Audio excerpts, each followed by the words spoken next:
Umabot sa 29,000 ang mga benepisyaryo sa Zambales ang nabigyan ng tulong pinansyal ng Department of Social Welfare and Development Region 3.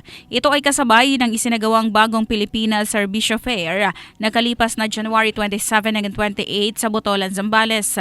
Ayon sa DSWD, 21,000 na individual mula sa ikalawang distrito ng Zambales at karagdagang 8,000 naman na residente mula sa unang distrito ang naging benepisyaryo.